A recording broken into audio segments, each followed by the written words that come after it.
Bună seara! Deci astăzi este a treia zi de dăruire ce citim despre cum să facem ca să ne fie bine nouă celor micuți, celor maturi. Ieri am vorbit despre amigdalită, astăzi vom vorbi despre polipii nazali. Deci polipii nazali pentru în special cei maturi, după 40 de ani, deci este o dilemă că foarte mulți se întâmplă cu această patologie și totodată deci este o dificultate pentru ei, special partea masculină. Se întâlnește în ultima vreme foarte des și la micuți, începând după 2 ani jumate până în 10 anișori. Dar pe practica mea, ceea ce am avut eu cu unul din copii, deci pot să vă spun, să vă recomand, deci să vă zic să faceți tot natural, să nu mergeți chirurgical, că veți avea efecte pozitive și vă veți debarasa de această ciudățenie care stă în nasul copilului și foarte mult îl încurcă pentru a supraviețui, a exista, a respira și, în general, a se bucura de fiecare clipă pe care o trăim. Deci, dacă anatomic noi vom, ca să explic un piculeț, deci, iată, regiunea respectivă unde se formează polipii, deci ăsta este polipul roșu, deci cu culoare așa un roz, polipul care este în normă. Jos este polipul deja inflamat, care sigur că ne astupă căile respiratorii la copil. Dacă ne uităm atent, deci vedem că este și amigdalita, care în urma amigdalitei duce și la inflamarea cu prolaps a polipului. Deci, de fapt, polipii nazali sunt niște formațiuni necancerogene, foarte mulți se sperie că nu știu ce, eu zis nu știu cine, deci am întâlnit în practica mea că eu cancer benic. Nu este corect, deci e necancerigen. Doamne ferește, nici nu-i malign, nici benic. Deci e în formă de lacrime care cresc, iată, în interiorul căilor respiratorii, deci căilor nazale. Foarte multe ori, deci cel mai des, polipii apar în urmă atunci când copiii des, mai ales copilașii des, frecvent au rinită. Da? Deci în rinită ce se face? Este inflamația căilor care duce și la lăsare, adică prolapsul polipului. De ce? Deci când este rinit, copilul permanent se străduie să respire, să sufle năsucul, da? Deci el, într-un mod oarecare, iată, forțează, deci partea respectivă forțează unde polipii, de fapt, ei se edimează, se întind, ca să zic așa, prolaps se întind. De multe ori, deci iarăși vă zic pe practica mea, un specialist bun, da, un otorinolaringolog bun, dacă se uită atent, deci el depistează că totuși asta nu este un polip, dar este o urmare a inflamației regiunii respective, deci unde se află polipii. Cu tratament respectiv, sigur că natural, deci asta dispare și nu mai are dificultăți copilul. Dar sunt cazuri când în urma copilul are foarte des amigdalită, angină, laringită, da? Permanent rinitul năsucul este edemat din cauza septului, strâmbarea năsucului, deci copilul nu respiră. Regiunea respectivă, iată unde este cu un roz palid, este permanent supusă sub hai să zic așa, mecanic, întinderea mecanică și totodată el se întinde și se inflamează, deci se înroșește. Și atunci, sigur că trece într-o polipoză cronică. Soluționarea polipilor nazale totuși putem face pe cale naturală. Da? Deci, iată la copil, ca să fie mai bine, deci este regiunea respectivă. Deci, polipii nazali sunt niște excrescențe tale de peretele pasajelor nazale sau a sinusurilor, de fapt, iată face, da? Și aceste masă, cum zic specialiștii noi, tumorale, sunt moi, deci nu sunt tumorale. Deci intenționat am scris tumorale ca să explic că nu sunt tumorale, dar Deci ele sunt necancerigene și nedureroasă, da, și, cum am explicat, necancerigene. Să nu ne temem. Deci ele sunt tratabile. Deci foarte deseori noi întâlnim în expresia specialiștilor polipoză nazală. Ce înseamnă polipoză? Atunci când sunt mai mulți, deci polipi multiple. Da? Și este cel mai des apare atunci după o sinusită cronică, polipoza, după o sinusită cronică, după o rinită alergică permanentă. Numai atunci apare. Deci să nu încurcăm polip și polipoză. De ce apar polipii nazali? Deci polipii nazali, în principiu, cum am zis mai sus, deci reapar atunci când este expus la deteriorarea mecanică, 1, 2, și la inflamația repetată a căilor respiratorii, amigdalită, sinusită, rinită, trahită, laringită. De fapt, ca să zicem așa, se cunoaște cauza acestei patologii. Deci noi nu putem să spunem că anume este cauza 1, 2, 3. Deci din mai multe considerente, mai multe examinări clinice, deci s-au presupus totuși că este mecanică și celelalte care sunt enumerate mai sus. Ca rinită, astm, fibroză, otita, da, laringita acută, rinosinuzita și toate celelalte.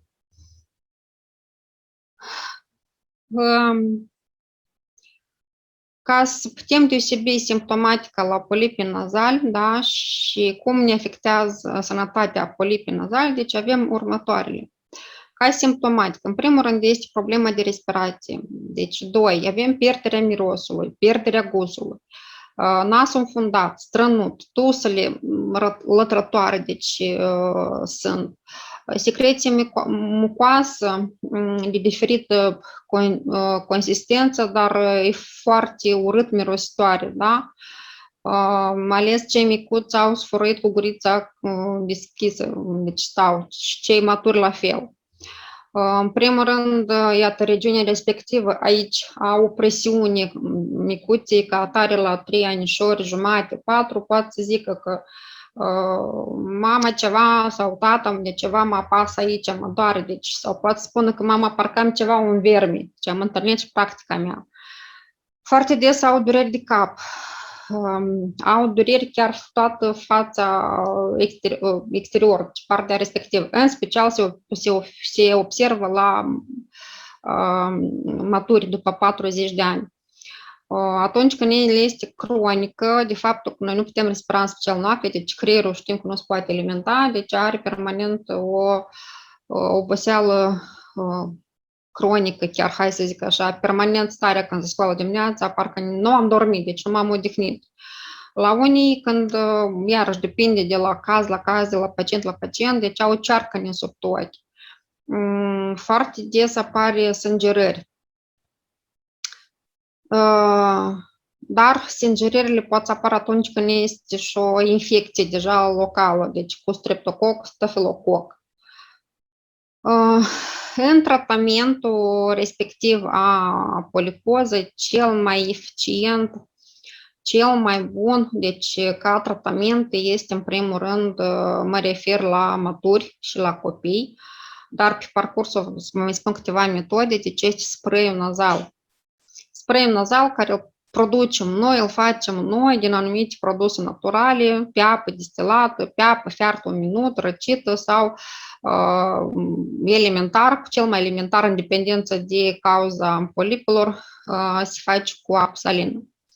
Apa salină se face atunci când nu avem cronic, deci nu este atât de dificil. Ca să ne fie clar de ce este polipoză atunci când noi avem mai mulți polipi, da, iată să ne fie clar regiunea respectivă. Ca ajutor alternativ pentru amigdalită, totodată el foarte bine ne ajută și în primul rând și polip. Deci avem un blend care putem să-l facem în felul următor. Arbore de ceai, pin, manuca, eucalipt și dafin. Da? Îl punem în blend și stropim de 4-5 ori pe zi. Maturii, cei micuți în dependență de cum suport stropitul. Dacă putem să stropim 4-5 ori pe zi, e foarte bine și chiar este binevenit.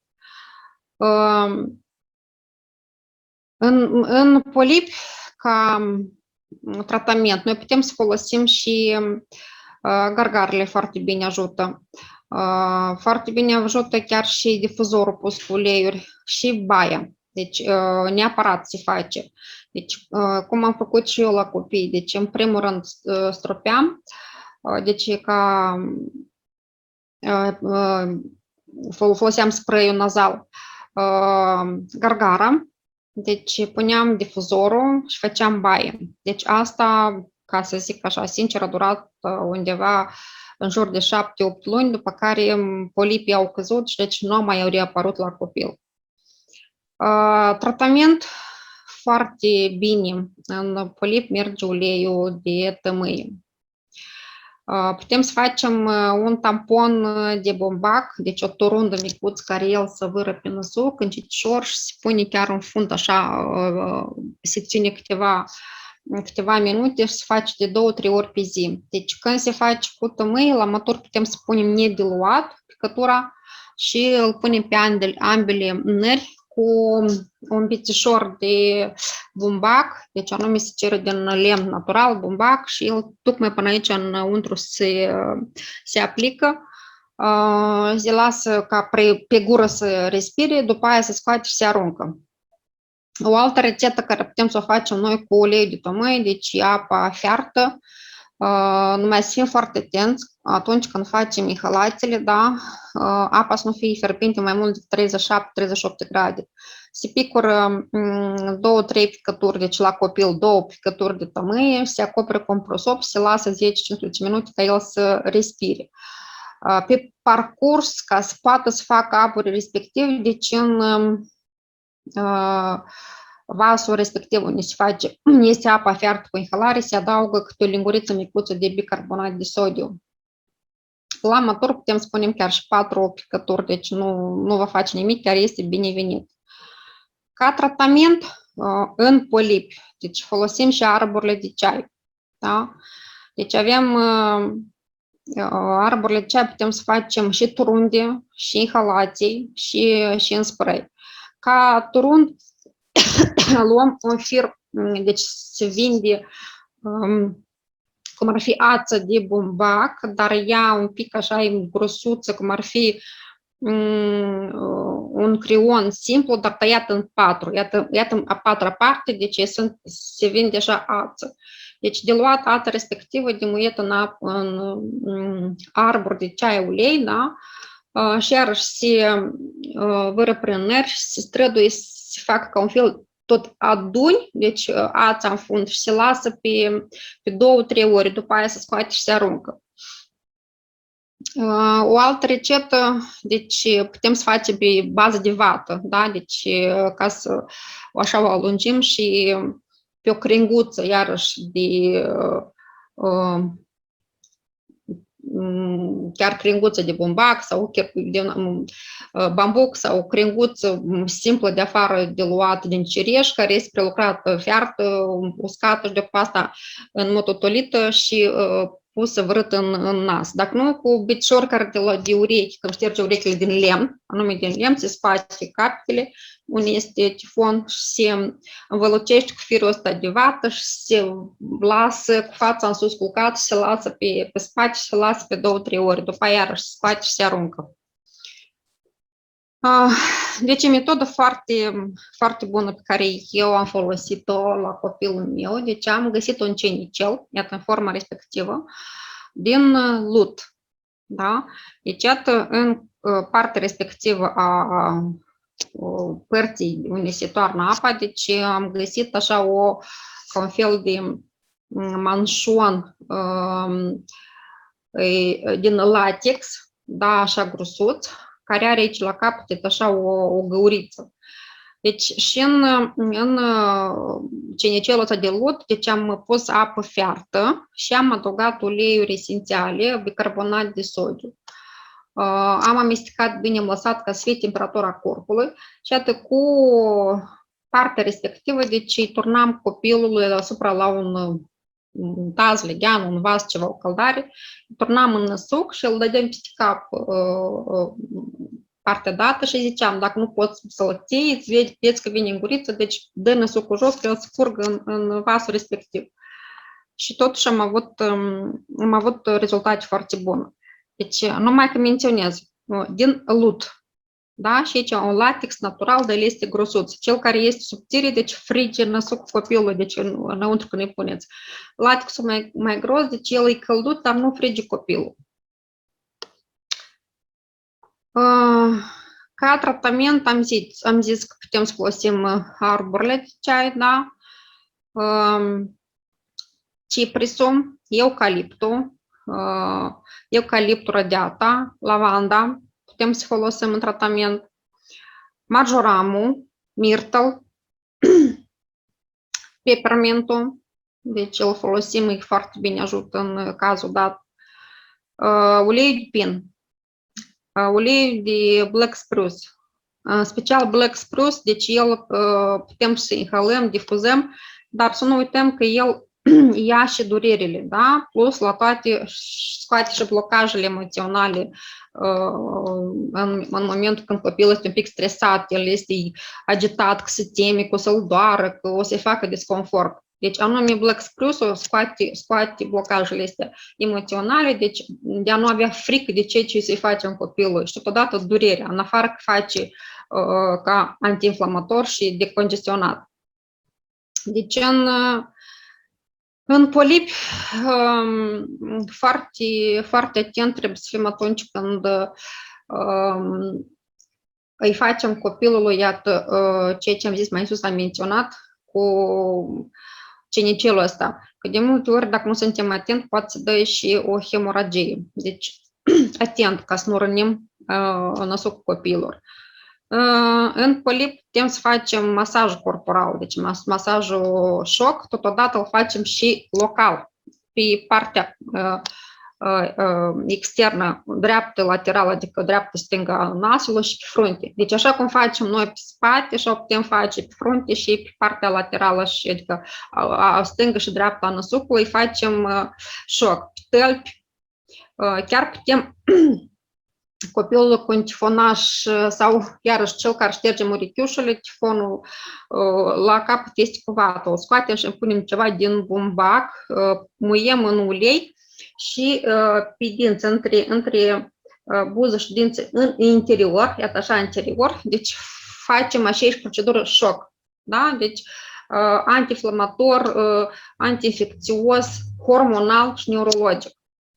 Pe rând, cum le face? Numai că diluate. Deci este neapărat să fie diluat cu ulei purtător.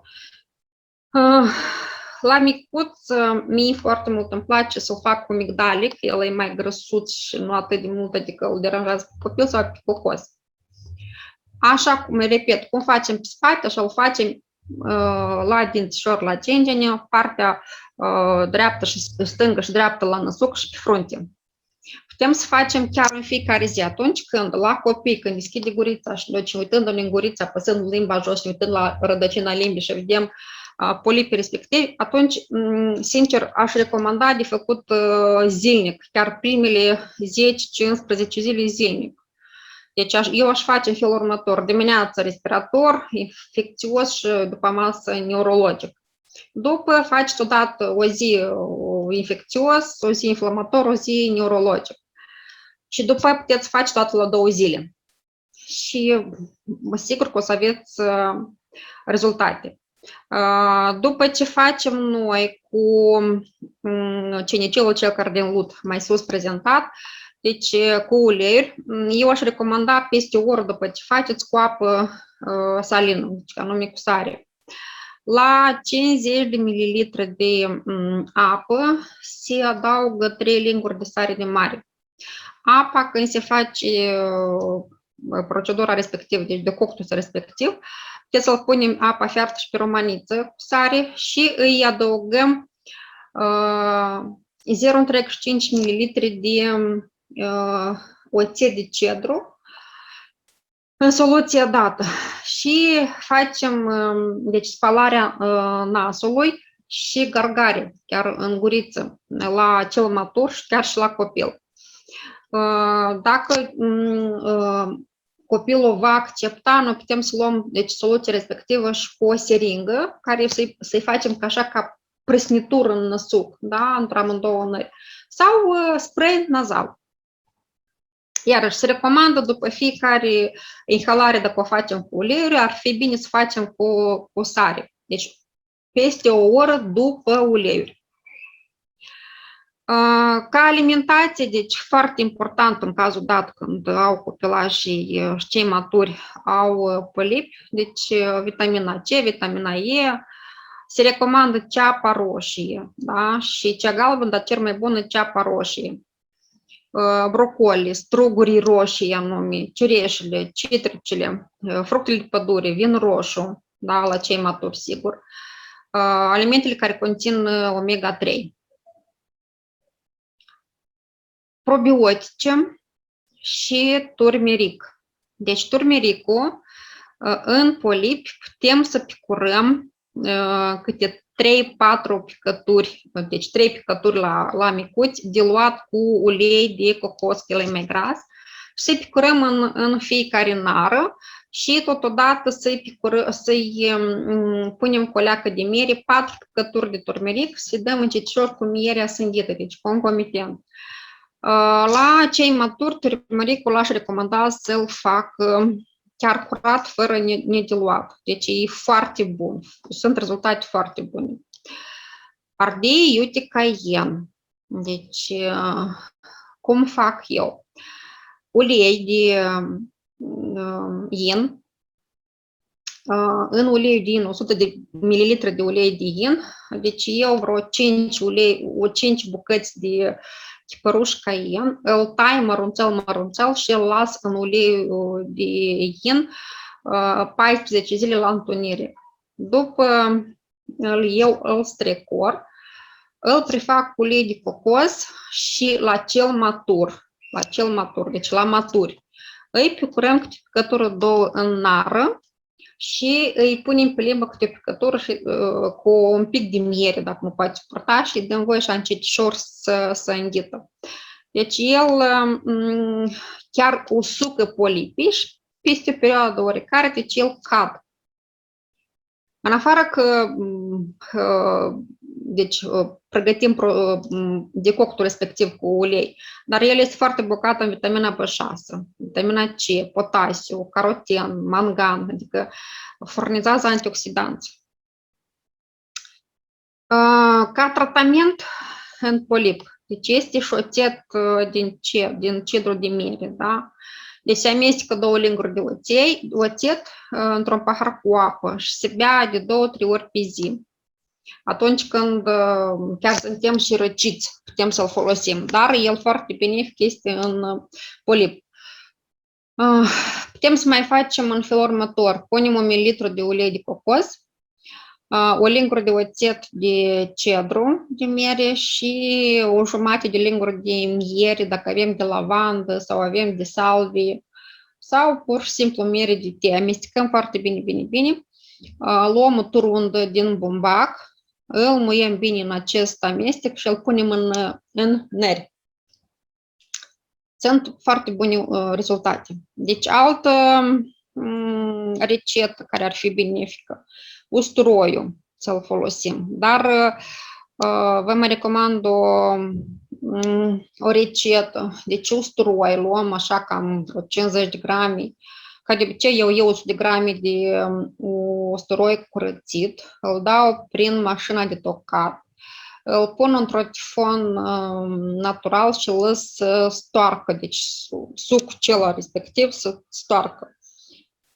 Socul care s-a primit, îl iau și îl pun în altă vasă, îl pun cu ulei de cocos, îi adaug ulei de cimbru, ulei de maleucă, peppermint, lămâie și oregano.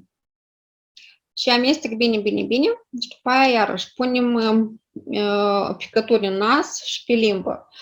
Cu usturoiul rămas, care este rămas, deci luăm un tifon, ungem fruntea foarte bine, cu ulei de cocos, că e mai gras, sau ulei de măsline, punem un tifon natural și pe tifonul acela natural punem usturoiul și deasupra la usturoi punem ceva, un termofor călduț și îl lăsăm, clar că nu mult timp, că el chiar se roșește și poate să ardă pielea, deci măcar dacă este suportabil, la cel matur în special, cel matur, 30 de minute.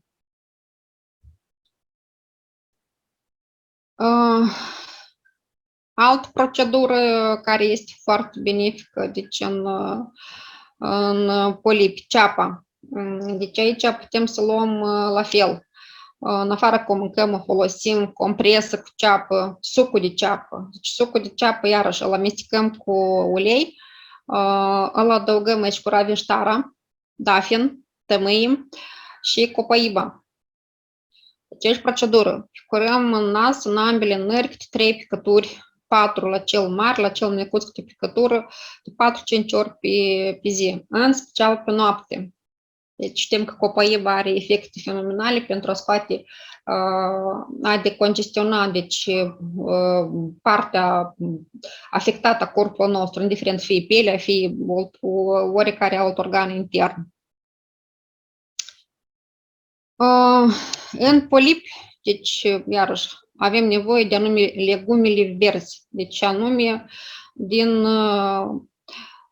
varză, deci din familia verzei, neapărat. Deci putem să facem și suc, putem să facem și decoct, putem să le mâncăm, facem compresă.